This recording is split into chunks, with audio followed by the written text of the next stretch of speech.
घूंटनी bye गुलाम अब्बास। मिर्ज़ा बर्जीस कदर को मैं एक अरसे से जानता हूँ। हरचंद हमारी तबीयतों और हमारी समाजी हैसियतों में बड़ा फ़र्क था, फिर भी हम दोनों दोस्त थे। मिर्ज़ा का ताल्लुक एक ऐसे घराने से था जो किसी ज़माने में बहुत मुअज़्ज़ज़ और मक़बूल समझा जाता था, मगर अब उसकी हालत उस पुराने तनावर दरख्त की सी हो गई थी, जो अंदर ही अंदर खोखला होता चला जाता है और आखिर एक दिन अचानक ज़मीन पर आ रहता था। मिर्ज़ा इसमें ज़रा सी कोताही भी ना होने देता था। उसके दिल में न जाने क्यों ये ख़्याल बैठ गया था कि ख़ानदान का वक़ार कायम रखने के लिए दृष्ट मिज़ाजी और तहक़्क़ुम लाज़मी है। इस ख़्याल ने उसे सख्त दिल बना दिया था, मगर ये दुरुस्ती ऊपर थी, अंदर से मिर्ज़ा बड़ा नरम था और यही हमारी दोस्ती की बुनियाद थी। एक दिन दोपहर को मैं और बर्जीस कदर अनारकली में उनकी शानदार मोटर में बैठे एक मशहूर जूते वाले की दुकान से सलीम शाही जूता खरीद रहे। मिर्ज़ा ने अपना ठाठ दिखाने के लिए ये ज़रूरी समझा था कि मोटर में बैठे-बैठे दुकान के मालिक को पुकारे और जूते अपनी ही मोटर में मुलाहज़ा करे। शहर में अभी मिर्ज़ा की साख कायम थी और दुकानदार आम तौर पर उसकी ये अदाएँ सहने के आदी थे।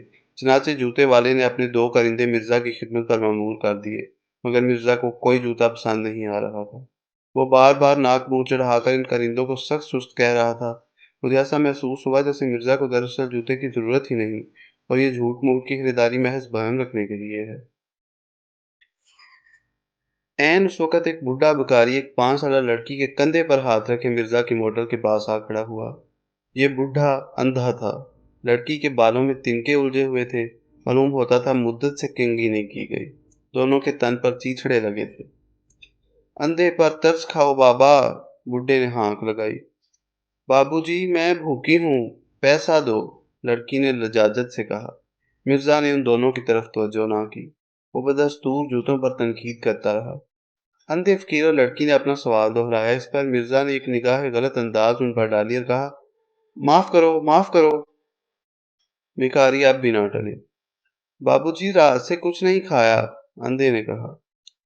बाबूजी बड़ी भूख लग रही है, पेट में कुछ नहीं है, लो देखो, बच्ची ने कहा और झट मैला कुचैला कुर्ता उठाकर अपना पेट दिखाने लगी। लागरी से बच्ची की पसलियां बाहर निकली हुई थी और गिनी जा सकती थी।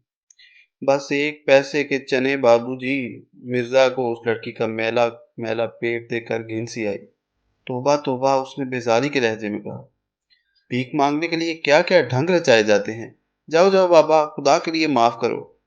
मगर फकीर अब भी ना गए। करीब था कि मिर्जा गुस्से से भुना जाता, मगर ये तमाशा इस तरह खत्म हो गया कि मिर्जा को उस दुकान का कोई जूता पसंद न आया और वो अपनी मोटर वहां से बढ़ा ले गया। इस वाक़े के चंद रोज़ बाद मैं और मिर्ज़ा बर्जीस कदर शहर के एक बड़े सिनेमा में एक देसी फ़िल्म देख रहे थे। फ़िल्म बहुत घटिया थी, इसमें बड़े नुक्स थे, मगर हीरोइन में बड़ी चंक-मंक थी और गाती भी खूब थी। उसने फ़िल्म के बहुत से अयूब पर पर्दा डाल दिया था। कहानी बड़ी दकियानूसी थी। उसमें एक वाक़या ये था कि बैंक के चपरासी को इस इल्ज़ाम में कि उसने बैंक लूटने में चोरों की मदद की, 5 साल कैद की सज़ा हो जाती है। उस चपरासी की बीवी मर चुकी है, मगर उसका एक 4 साला बेटा है जो अपनी बूढ़ी दादी के साथ रहता है। चपड़ासी के कैद हो जाने पर ये दादी पोता भूखों मरने लगते हैं। इधर कोठड़ी का किराया न मिलने पर मालक मकान में घर से निकाल देता है। बुढ़िया पोते का हाथ पकड़कर बाजार में भीख मांगने लगती है।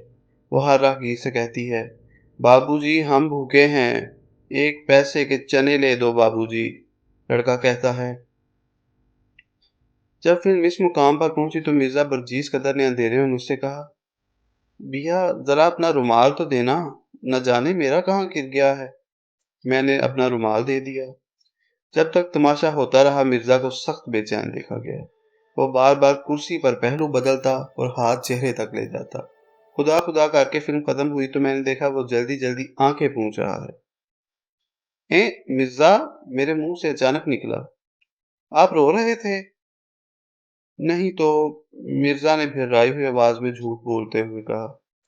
आंखों को जरा सिगरेट का धुआं लग गया था। और भाई ये सोच रहा हूँ, सरकार ऐसे दर्दनाक फिल्म दिखाने की इजाजत क्यों देती है।